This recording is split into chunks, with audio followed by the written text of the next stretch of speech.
Okay, so Father Patrick Mary, I texted you like late Saturday, early Sunday. I don't know. I forget that we're 8 hours apart, but I texted you. I said, you have to watch the new Knives Out movie so we can record a take about it. And then as elder millennials, it took us like 20 minutes to figure out how to share Netflix password. And then you successfully watched the 2.5 hour movie that I forced you to watch because this is now my new favorite thing. I'm just going to get the Godsplaining guys to watch Netflix movies so we can talk about them. But also like this Knives Out Wake Up Dead Man movie was the surprise of 2025 for me. Other than like Pope dying, new Pope. This was like the television movie surprise. So we're going to talk about it. First off, I asked you to watch a 2.5 hour movie and you do it. Thank you. What did you think of Knives Out Wake Up Dead Man? I was hooked in the first couple minutes. I turned it You on did and I text said, me, how long is this thing? You asked me what? It's true. Immediately I resented it. But then like right away when he's complaining about the deacon in this, I Yes. thought, oh baby, I know what that's like. So one instantly I liked it because I thought that the portrayal of the inner life of the priesthood was real. It felt very natural to me, and I liked it. It's interesting because I think one of the tensions in the film, and we could talk about this more, the way that sex is talked about in the film is really approachable and accessible, and some of the religious language is not. It's stilted and exalted, and some of the phrases are not the way that Catholics really talk about things. So I think there's an interesting tension there because for the writers and probably even for some of the actors, sex and some of the sexual concepts were closer than some of the religious concepts. So I think it was interesting that part was obvious to me, but yet the way that they managed to capture the inner life of the priest and the particular tension of the young priest, that was right on. So I appreciated it.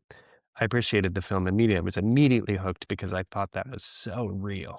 Everything that he goes through. So we are going to eventually spoil this. I will give you a very clear warning, listeners and viewers, before we do so. But let's just like set up the initial premise of Knives Out Wake Up Dead Man. So it's a Benoit Blanc mystery murder in the Knives Out series. We're at series now. Like it's Rian Johnson has made 3 of these. The first one, of course, was about the death of a patriarch of a family and the inheritance that everybody stood to earn upon his death. The second one, which I feel like I have to share with you, Tommy and I's tradition is like we go on a trip and we watch a Knives Out movie. So the second one we actually got to watch in Paris, which was about the Mona Lisa. So that was kind of hilarious. And then this third one, the premise of it is Father Judd, played by Josh O'Connor, as some might know from The Crown, gets reassigned after he has a somewhat, I would say, like, I don't know if this happens very frequently, but like priests can get annoyed and mad. And so he's basically reassigned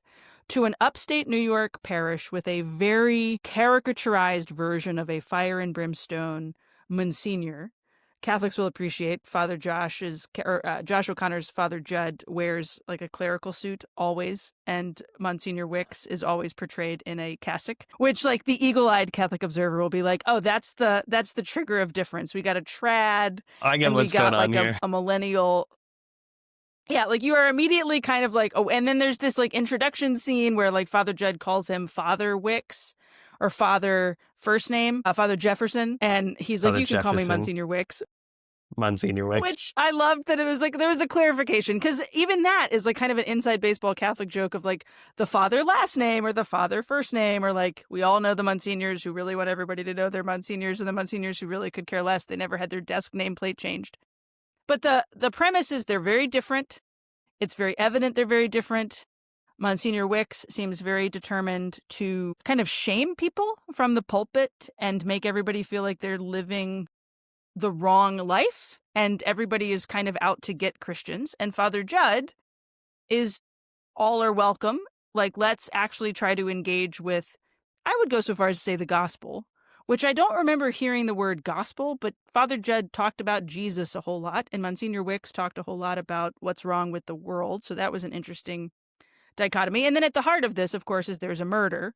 There's been a murder in Savannah. Monsignor Wicks In Savannah. dies on Good Friday.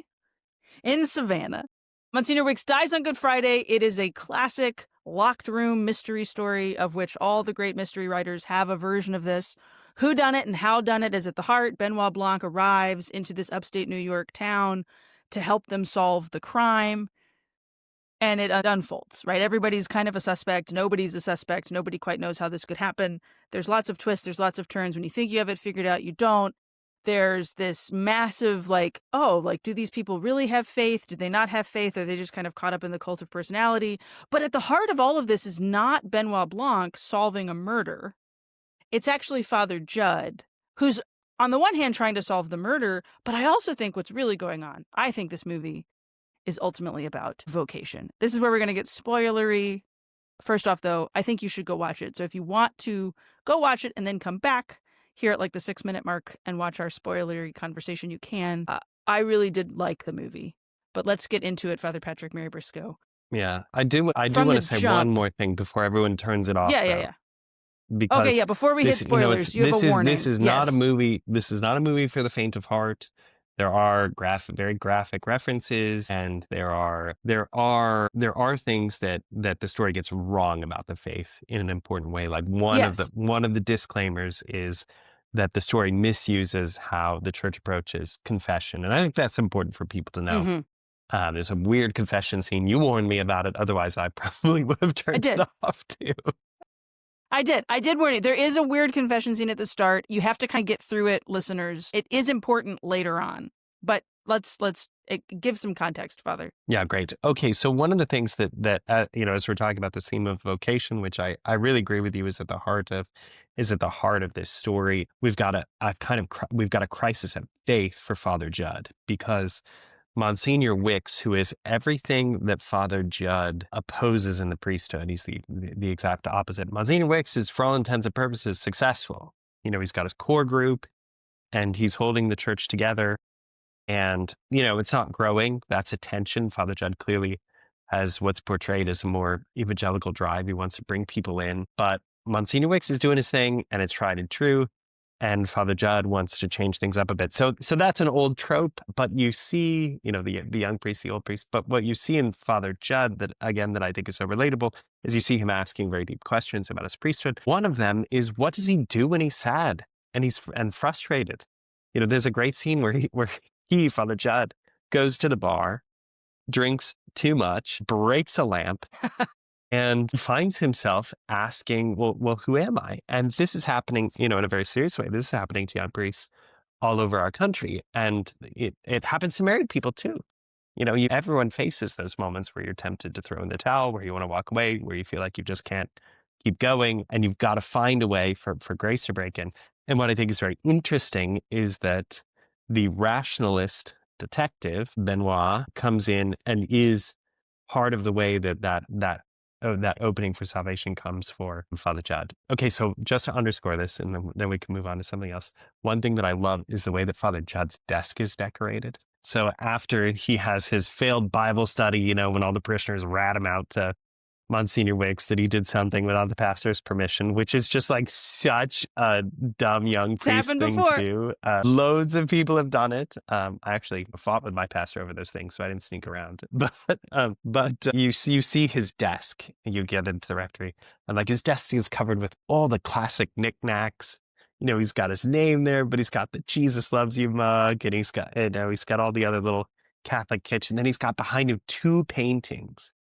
Did you look at the paintings? Did they catch your eye, Katie? I saw the Rembrandt to the left, Yep. which is Yep. The Calming of the Storm, or Yes. yes, The Calming of the Storm. That's the one that was stolen from a Boston art museum. And I recently watched a documentary about that. So Exactly. I like From the Garner, the Isabella Stewart Gardner Museum, clued which is in. an I don't unsolved mystery.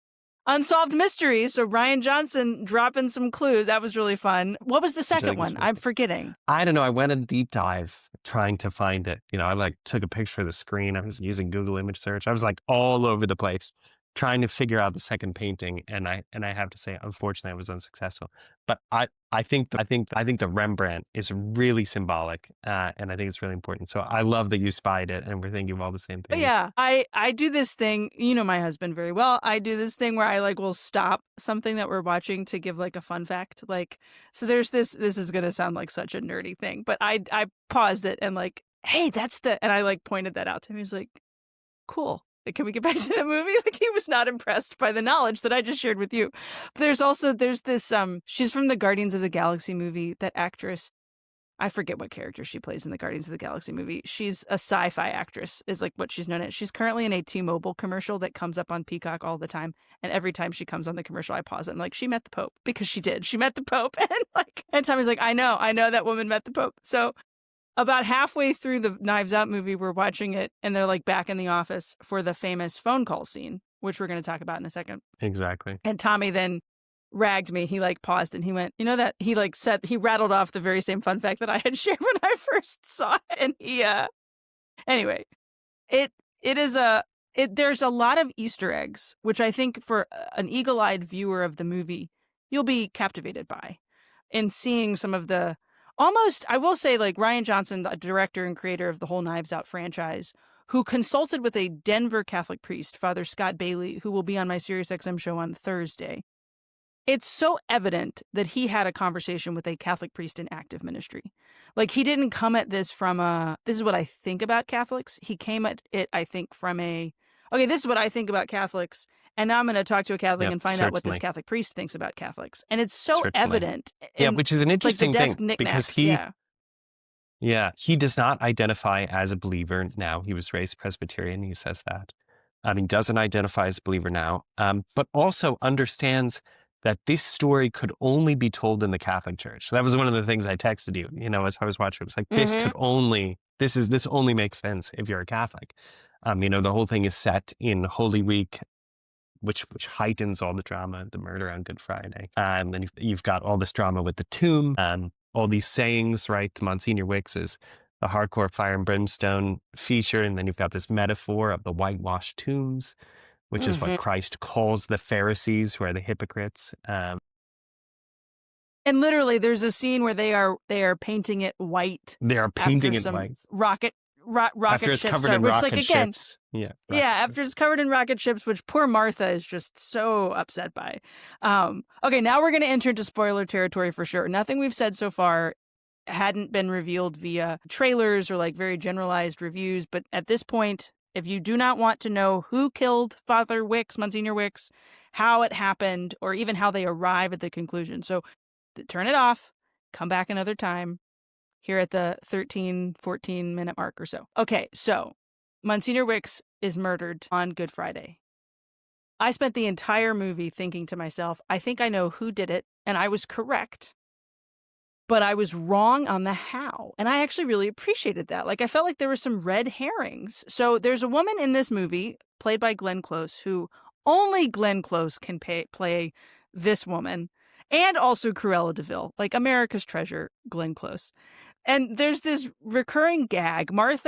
Describe Martha, Father, because we all know a Martha in American Martha is the Catholic parishes. And it's in the opening. It's in the opening sequence. It's just so good. Martha is the lady that does everything.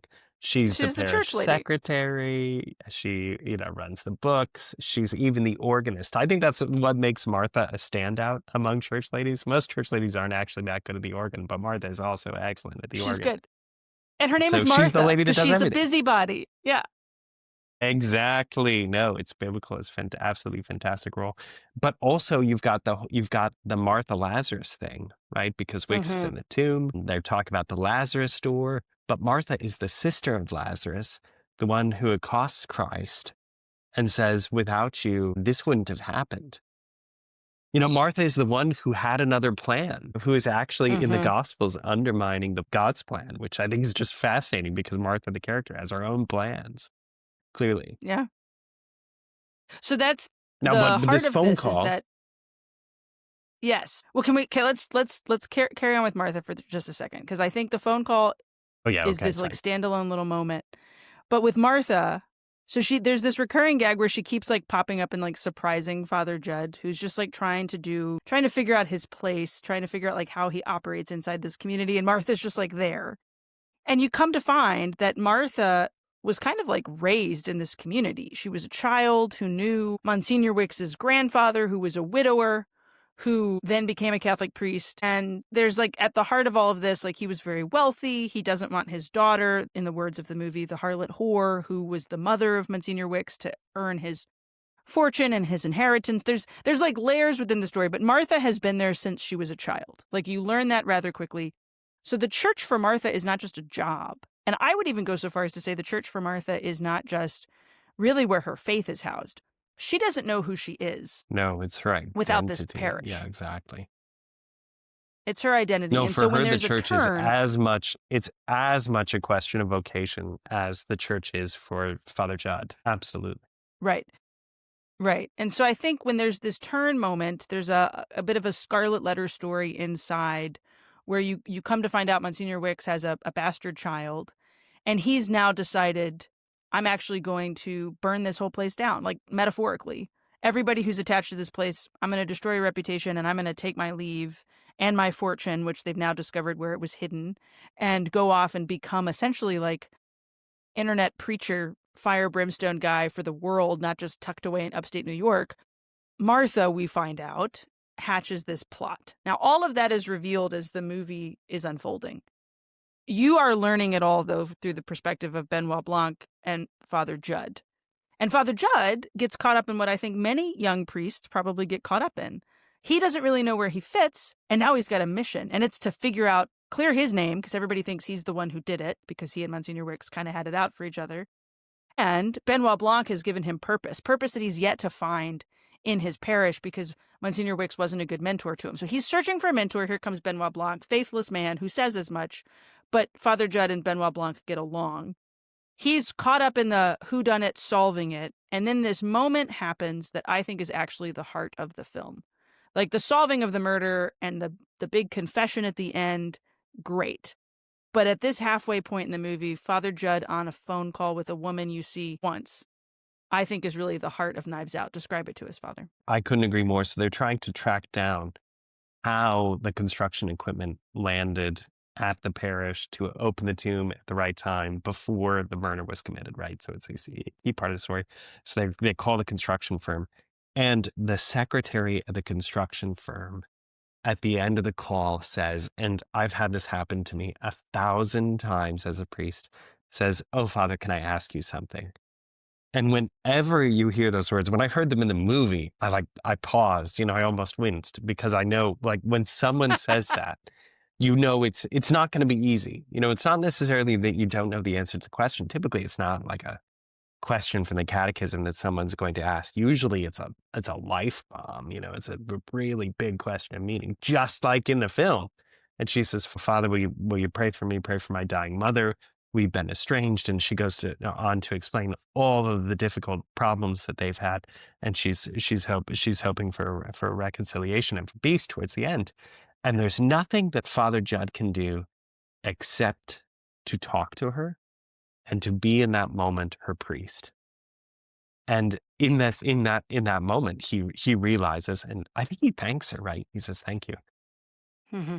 But he prays with her, and he is able to remember who he is, and that he's the one who is the steward of the good things of God, right? Who leads people to worship the Father, yeah, but accompanies them along the way. And this is what he's been looking for, and that's what he felt like was being taken from him by Monsignor Wicks, who wouldn't let him XYZ. And so he has this unexpected encounter, and it takes him back to the heart of his mission. Yeah. It also comes at the end of like, he was on this phone call and he could not get a word in edgewise. Like he was getting all of this extra detail about who had made the phone call in.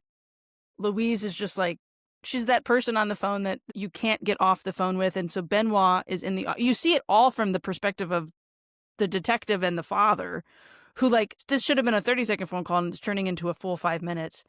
And what moved me so deeply, like I was sniffling as I'm watching it, was he's being controlled in that moment by Benoit Blanc. The detective is telling him, like, wrap it up. Like, time is of the essence because we have to figure out who made this phone call because that's the murderer. Like, that's the person that did this. And Father Judd is caught up in that. Like, yeah, we're going to solve the crime. And then he hears that question, "Could I ask you something?" And certainly can hear the weight in her voice. And he steps out of the room. Like, he even prevents Benoit Blanc from continuing to distract him because he's called back to his ministry in that moment. And it is so, first of all, relatable, because I think from a laywoman's perspective, like I have been on the phone before where I've needed to ask the question of the father, or like I've needed something that only he could really provide, and have been received in that moment in a very tender way. Father, could I ask you something, by the way? But there's also the movement of like steps out of the room and closes the door and just goes and is a priest for a few minutes, which, like you said, he hadn't really been able to do. Because you never see Father Judd preach. You never see Father Judd say Mass. You see him hear the confession of one person, and it's Monsignor Wicks, who uses the time of confession in a manipulative and almost spiritually abusive way to try to like beat down Father Judd, which you wanted to make a clarification, and I'll put this in the Substack article. Would an associate ever hear his pastor's confession like that? Oh, no, not unless it was an emergency. No, that's one of the things that's taken way out of context from the film. And in fact, in religious communities like mine, superiors don't hear the confession of anyone that Mm-hmm. lives under them. Recognizing that the I confession wonder. is the language the church uses, confession is the internal form. Like that's the kind of thing that Right. belongs to you and to God. And so it requires a different priest to be the steward of that forum. Yeah.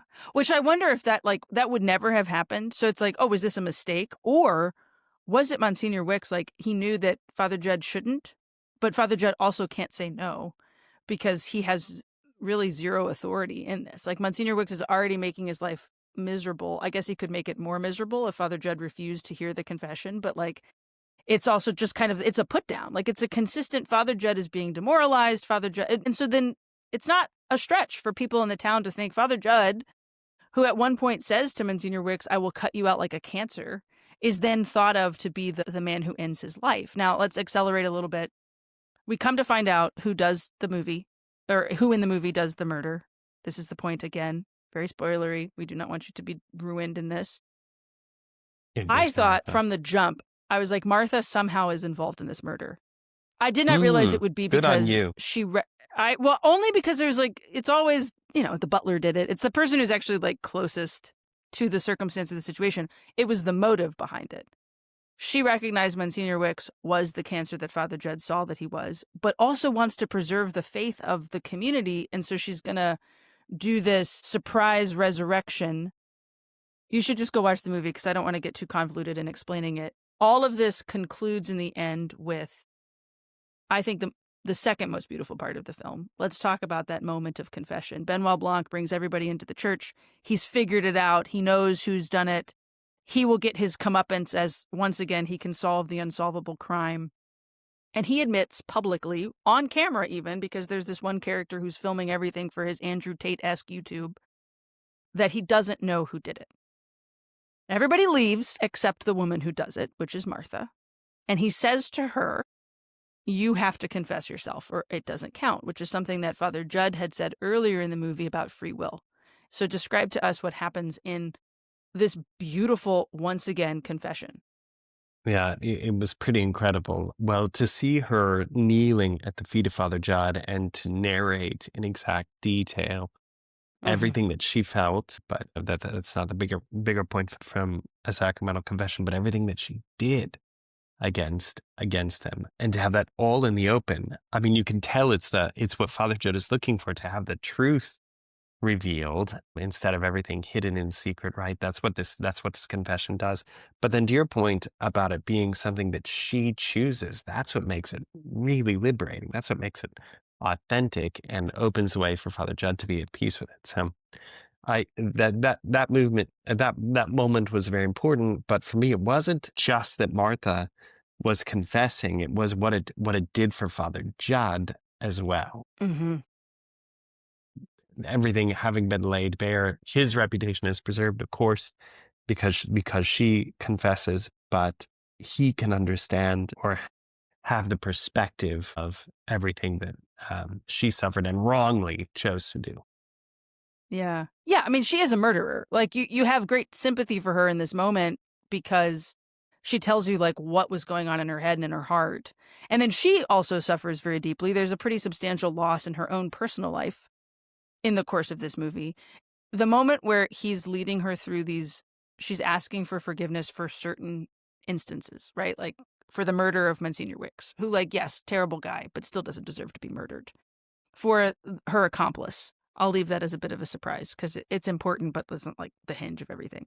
For her husband, right, who like suffers a loss. But then there's this moment where Father Judd encourages her to forgive this other like long held grudge. And he says, for grace. And it's like there's multiple layers of for the person, grace that you need to forgive, for yourself, for what you inflicted upon her. But you're also like begging for the grace of this mercy in this final moment of, because she's ultimately going to die in Father Judd's arms. And then the only time you hear the absolution prayer, despite the fact that confession is a huge part of this film, the only time you hear the entire correct, this is how you know a Catholic priest was involved. It was our words of absolution. I am weeping in our Marriott hotel room at midnight. Yeah. And not just because Tommy and I wrote a book about reconciliation this year and had to like deep dive into the absolution prayer, but I had never thought to myself, I've always been on the receiving end of an absolution. I've obviously never said the absolution prayer. You have. And it's probably just as meaningful for you, the confessor, who in the person of Christ is offering this absolution on behalf of the ministry of the church. It's probably, I would say, just as, if not more powerful. Like, I receive Yeah. the words of absolution and I am healed. When you say those words of absolution, that probably means a whole heck of a lot as a priest. Absolutely. And for Father Judd, I mean, what you see in the context of Chimney Rock, this small community in upstate New York, you feel the weight of all of these of the whole time, the weight of all of these sins and all of the history, the story of all of these people, right? Just bound and constrained and constricted, and then all of a sudden, with these words, all of that is opened up and is transformed. Mm-hmm. So what you find is not just the sins of the penitent woman being forgiven, because Martha's sins are actually being forgiven, right? And she herself is penitent and being changed. But you see the whole town, the whole community being transformed by it, right? Which underscores the social dimension of our sin. Like sometimes we think our sins only wound ourselves. This is part of why it's so important to receive the absolution of the church. Our sins affect the body of Christ. And you feel Father Judd being wounded and himself carrying that and himself being healed when all of these things are brought to light. It's really well done. I think maybe the best portrayal of a priest in like recent years that I can recall in movies or television. And like I was a fan The of only Conclave one that I for prefer, the only one that I would toss out there that yeah. I prefer is Calvary. It's a McDonough brothers movie, so I'm hooked on it for Yeah. that. I think they're amazing filmmakers. But I think the portrayal of the priesthood in Calvary is just extraordinary. But apart from that, since Calvary, I'd say nothing. I agree with you. Recent years, Yeah. nothing. It's It's very well done. If you like a whodunit, if you like a mystery movie, Father, thanks for watching it. You can stay logged into Netflix. You can keep your profile going. As a true millennial, Father created his own profile to not mess up our algorithm. So I was very grateful for that. And go see it. I mean, it's on Netflix. You don't have to go see it. You can just watch it from the comfort of your own home. I would say I wouldn't let under 16 watch it. Like, I feel like it's a 16 and up kind of movie. Don't let your teenagers in freshman or sophomore year watch it. But, it's a great movie to watch and talk about with people. So thanks, Father. I appreciate it. Thanks for having me on. It was great.